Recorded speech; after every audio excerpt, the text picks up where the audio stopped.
Morning, dear students and friends. Welcome back to the Prithviraj English Academy. As we are doing social studies series for Karnataka State Boards, SST part number 1. In this video, we are going to discuss about chapter number first of 10 standards from the history, the advent of Europeans to India. So without a delay, let's start explanation of this video. So already I have uploaded first video of related to this one of explanation part of the advent of Europeans to India. So I'm going to give the link of this one on the description. So please go through it. So without a delay, let's start the second part. 10th History Revised Syllabus of 2024 and 25, chapter number first, the advent of Europeans to India. In this one, we are going to discuss about what? The competition between the English and the French. So who will going to stay here? Who will going to succeed and able to rule on India? We will come to know in this part. Okay. So first, let me tell you a few things you have to remember here. In this video, we are going to come to know how the Britishers conquered this part, the Carnatic part, from here to till here. Then afterwards from Orissa, Bengal and Bihar, and then Oudh, Uttar Pradesh, how they conquered this area will come to know in this video. Okay, so please stay and let's move to come to know about this. So first we should know this one, that is called about Hyderabad. Hyderabad, the kingdom was established in a year of 1724. When? 1724 by the Asaf Jah. His name is Asaf Jah. And his feudatory, who was under control of him, who was the ruled under him, his name is called Dost Ali, and he was ruling on the Carnatic area. Here, let me show you. This is the Hyderabad Nizam's territory, and this is the Carnatic area. So here Asaf Jah was there, and he was appointed to take care of Carnatic as a Dost Ali. But Dost Ali was not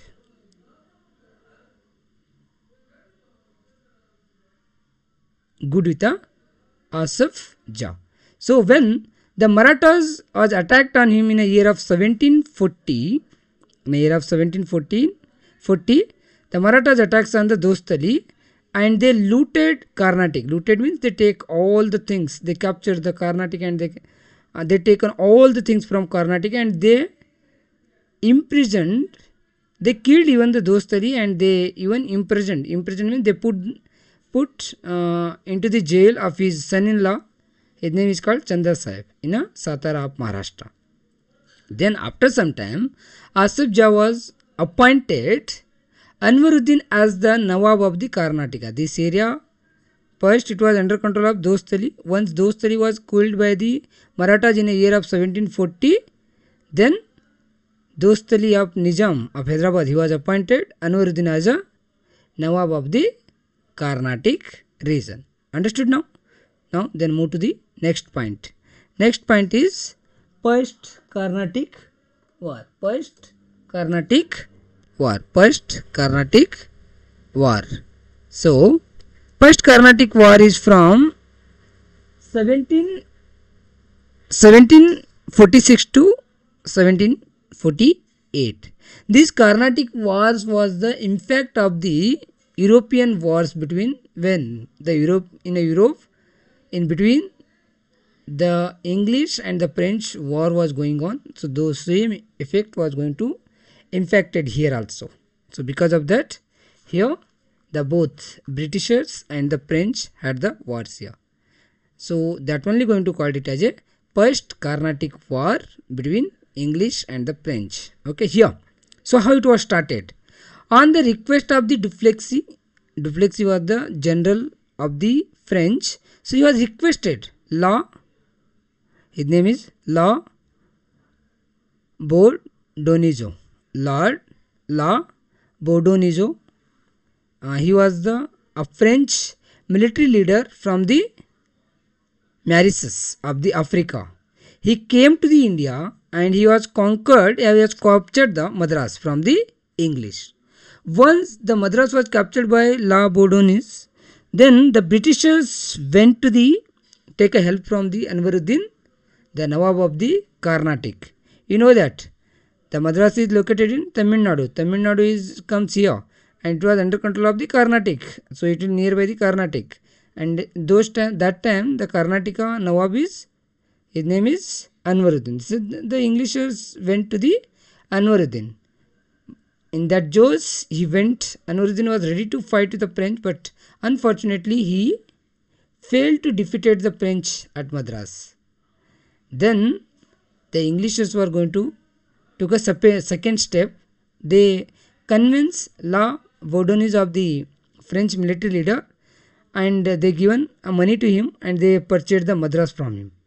Once he sold the Madras to Britishers, then he went to the Mauritius, and then after some time the Duplessis was going to try to take over the Madras, but he was failed, and finally the war was going to come to an end with a treaty of Aix-la-Chapelle treaty. So please remember here the treaty name. There is a possibility to ask you one more question.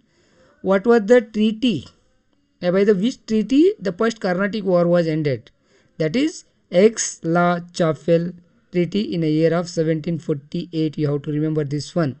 Then now move to the next second Carnatic War. Before that we should know this one, the prehistory. You know that Nizam of the Hyderabad, Asaf Jah was there. He was died in a year of 1748. Means immediately after the end of the first Carnatic War, he died afterwards that. Then it was gave the way to his son and his daughter's son to fight in between them. Means they both are started fighting to become a Nawab of the Nizam of the Hyderabad. Nasir Jang is a son of the Asaf Jah, and Muzaffar Jang is the his daughter's son. They both had the fight to become a Nizam. At the same time, the war was going to, a fight had took place between the Chanda Sahib, who was the imprisoned. Already we know that before the first Carnatic War, he was imprisoned by the Marathas. So he got free from there and he came to the Carnatic and he had the war fight took place between the Chanda Sahib and Anwaruddin. Anwaruddin was already at the Nawab of the Karnataka. He wants to Nawab. So both had the fight and here also had the fight. So this one we can have the formula. That formula name is called Hyderabad. We have the Naam. Naam means after, means here we have the Nasir Jang and Muzaffar Jang. And in Carnatic we have the fight between Chanda Sahib. CA means Chanda Sahib and the Anwaruddin. So this is the formula. You can remember this one. By this one you will come to know this whole incident. Okay. Now move to the second Carnatic. So when they both had, means the four are going to fight it, that time they are divided in two groups. So Britishers were going to support it in Hyderabad. Actually we will come to know first about the French. French was started supporting Muzaffar Jang in Hyderabad and Chanda Sahib in the Carnatic. So that formula you will going to call it as a FM. FM means French, Muzaffar Jang, Chanda Sahib, FM, Chanda Salabat Jang. Means FM means French, Muzaffar Jang, Chanda Sahib. Okay. Then next, English was started supporting to the Nasir Jang in Hyderabad and Anwaruddin in Carnatic. For them it is English Naam. Means Englishers are going to start supporting Nasir Jang and Anwaruddin. Okay. M also you have to remember. M will becomes at last because Anwaruddin was going to killed after some time and his son came to the power. That is called A. A means Muhammad Ali. We will come to know in later. Okay. So here, in a year of 1749, the combined force of French, combined means French, Chanda Sahib and Muzaffar Jang, they defeated the Anwaruddin in a Carnatic and they killed him in a battle of the Ambur. As the result, after that Anuruddin was killed, then who will going to have the chance to become the Nawab of the Carnatic? That is, Chanda Sahib became the ruler of the Carnatic. And Muhammad Ali, the son of the Anuruddin, stayed with the help of the English. So Muhammad Ali, he was the son of the Anuruddin, who was Anuruddin was killed by the Chanda Sahib and the Muzaffar Jang and the French. So he was, means Muhammad Ali was going to take a help from the Britishers, and he was there under control them. Okay. But in Hyderabad, Muzaffar Jang became the Nawab by killing the Nasir Jang. And here also the French got a upper hand. Here the Muzaffar Jang succeeded to kill the Nasir Jang, and he became the Nawab, Nizam of the Hyderabad. But after some time he also killed, means Muzaffar Jang also killed, and then after some time French made Salabat Jang as the Nizam of the Hyderabad. And who was the Salabat Jang? He was the another son of the Asif Jah. So here we have the formula FM. FM means French supported to the Muzaffar Jang in Hyderabad and Chanda Sahib in Carnatic. Once Chanda Sahib became the once the Chanda Sahib and the Muzaffar Jang and French killed the Anwaruddin, and Chanda Sahib became the Nawab of the Carnatic. And once the Chanda Sahib, French and Muzaffar Jang succeed to kill the Nasir Jang, and Muzaffar Jang became the Nizam of the Hyderabad. But after some time he was killed by the Britishers. Then Salabat Jang came to the power with the help of the French. And here you have the English name, means Nasir Jang. Then we have the Anwaruddin and Muhammad Ali we had. Okay, now move to the second Carnatic War. What was happened? Okay, second Carnatic War 1749 to 1754. The second Carnatic War took place between the English under the Robert Clive. When Robert Clive entered into the war, then the war was going to change. That atmosphere only changed now. Okay, and French had the under the of the Dupleix. Okay, the French made Salabat Jang as the Nizam of the Hyderabad. You know that. Okay, and Salabat Jang was under control, means under the protection of the Bussy. Bussy is the officer of the French. And then after some time in Carnatic, Chanda Sahib, you know that Chanda Sahib became the Nawab of the Carnatic area. When the Britishers were started attacking on the Arcot, Arcot is there in a Carnatic, means Carnatic capital is Arcot only. So Robert Clive attacked on the Arcot, and he conquered that, captured that Arcot, and he was started attacking on the whole Carnatic, and he was defeated the Chanda Sahib, and he was imprisoned the Chanda Sahib, and later on he was killed him, and the Englishers were going to made the Muhammad Ali was the Nawab of the Carnatic. And you know that Muhammad Ali, who was that? He was the Anwaruddin's son. Anwaruddin was the before Chanda Sahib, who was the Nawab of the Carnatic. And this war was ended with the Treaty of Pondicherry. You have to remember this one. So first one is Aix-la-Chapelle and second one is Treaty of Pondicherry. You have to remember. Now come to the third Carnatic War, 1756 to 1763. One more name is there for this one. We are going to call it as 7 Years War also we are going to call it. Okay. In a year of 1760, the French commander Count de Lally attempt to attack on the besides Vandivash. Vandivash of the place in Tamil Nadu. He was attacked on that, and he was started to taking into the custody that place. So in the decisive battle, the English army under the Sir Eyrecourt defeated the French and imprisoned the Bussy. Here Count de Lally is the French commander. He was attempt to attack on the Vandivash, but French was under control of Sir Eyrecourt. They have defeated the French, and they are able to imprison the Bussy. Bussy, you know that he was the commander of French. Lally escaped to the Pondicherry, but Sir Eyrecourt was going to took the control of the Pondicherry, and he was even who was going to conquer the Lally, and Lally was going to surrender to the Britishers in a year of 1761. Unconditionally he was surrender, and this war going to ended with a Treaty of Paris in 1763. So by this one, French lost all the things, especially the Carnatic was going to this area was going to come under control of, under the control of the Britishers, and French lost everything here.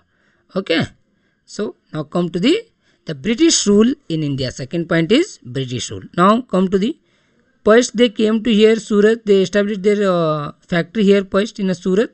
Next they moved to they conquered this area. Okay, this area was going to come under the control of them.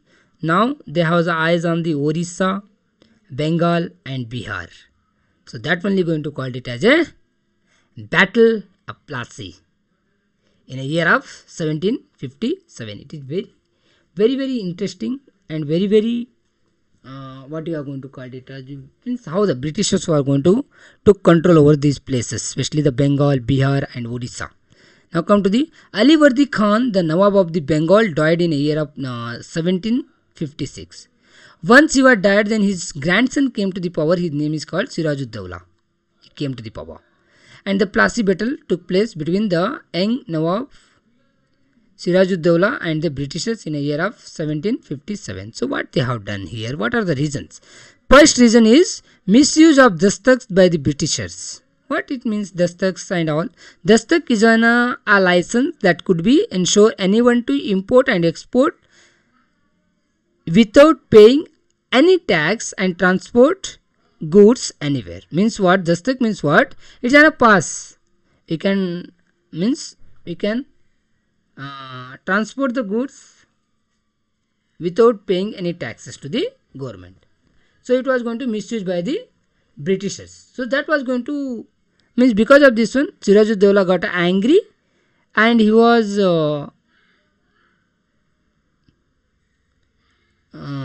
going to ask means he was going to make that dastak to the available to the everyone.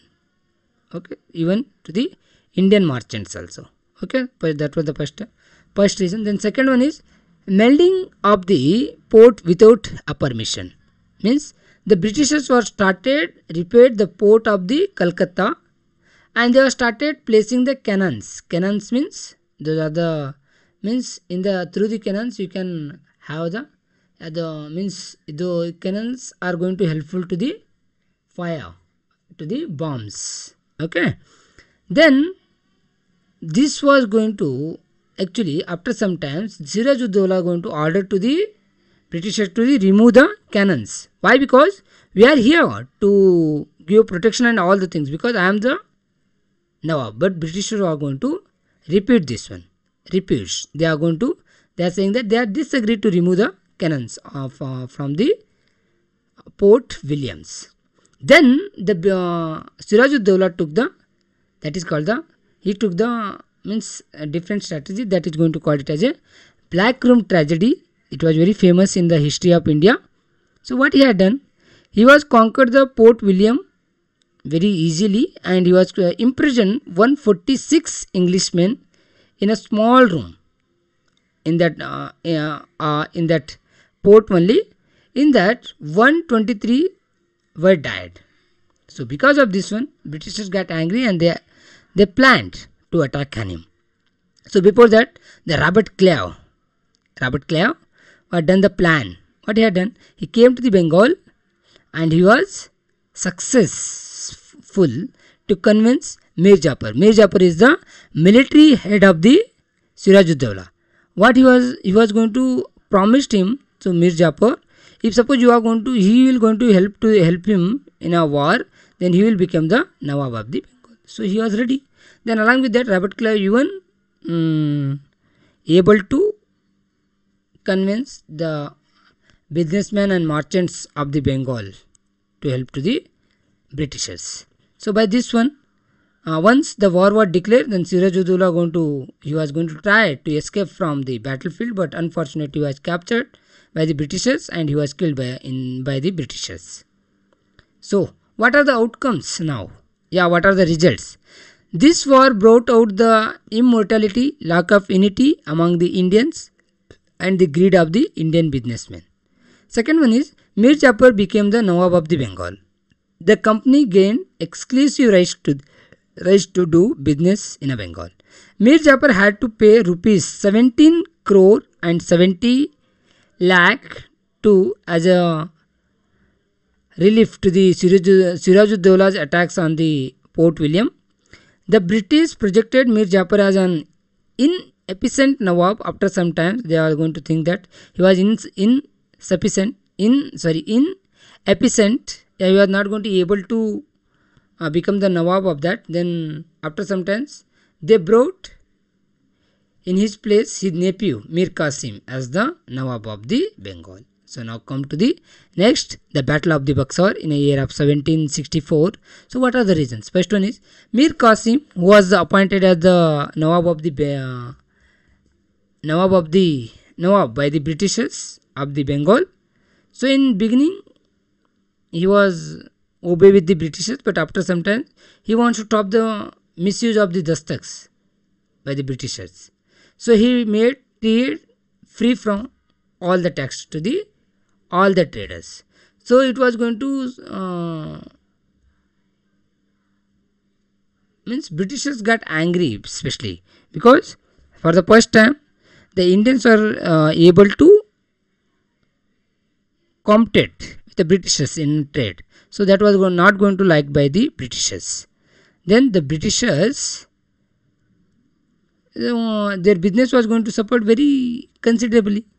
Then Britishers was going to dethrone the Mir Qasim and brought back the Mir Jafar as the Nawab of the Bengal only. Then Mir Qasim entered into the agreements with the Mughal Emperor Shah Alam II and the Siraj-ud-Dawla, the Nawab of the Oudh. Oudh means Uttar Pradesh. So these are three. They came to in a agreement and they wants to attack on the Britishers. Then they attacked on the Britishers, and Britishers army was going to led by the Hector Munro at the Buxar in the year of 1764, and Mir Qasim was defeated and Shah Alam II was surrendered by the Britishers. So what are the outcomes? Shah Alam II, he was ready to give on to the Diwani rights to the Britishers over Bengal first. Then Shah Alam even gave away all the rights over the Bengal to the Britishers for only annual fee of rupees 26 lakhs per year. They have to pay 26 lakhs to the Shah Alam II.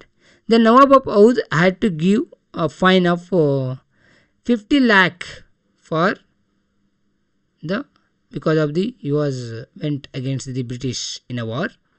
And then after that, the death of the Mir Jafar, the company paid pension to his son and took all the entire administration of Bengal. After that, okay, like that the Bengal, Bihar and Oudh came into the control of the Britishers. Now come to the dual government. Means what it means?